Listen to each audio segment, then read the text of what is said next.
আসসালামু আলাইকুম। এবার ইন্ডিয়ান শস্য আগে একবার ভিডিও করছিলাম, আবার তখন ছোটো ছিল। আজকে আবার 15-20 দিন পর করতেছি।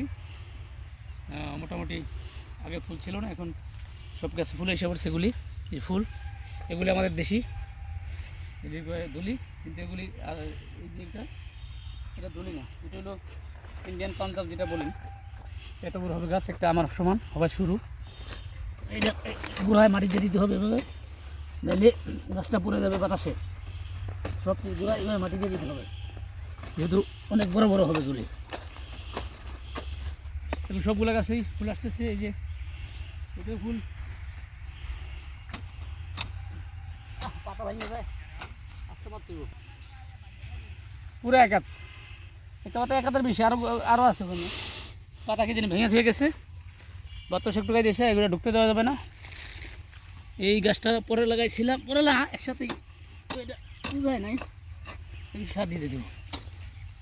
এইটা এই যে মোটা কত, এখন এই মোটা 2-4 খাতের মতো হয়েছে। তো এগুলো দাও দিয়ে কাটতে হবে, ছুরি দিয়ে কাটা দেবো না, কাছি দিয়ে কাটা দেবো।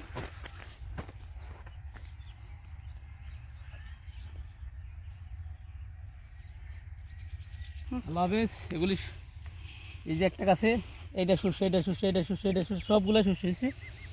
এগুলো ভরে যাবে শস্যে, এগুলো অনেক বড় হবে, তখন বীজ বেচবো। যার লাগে বীজ আমার লগে যোগাযোগ করবেন। আমি 8,000 টাকা কেজি, 100 গ্রাম বীজ আনছিলাম 800 টাকা দিয়ে, গাড়ি ভাড়া 50 টাকা, 850 টাকা। তো যারা নেবেন আমি সস্তায় দিব, যোগাযোগ করবেন ইনশাল্লাহ। ফোন নম্বর দেওয়া হবে, ভিডিওর মধ্যে ফোন নম্বর দেওয়া হবে, আর ফোন নম্বর দিয়ে ভিডিও ছেড়ে দেবো।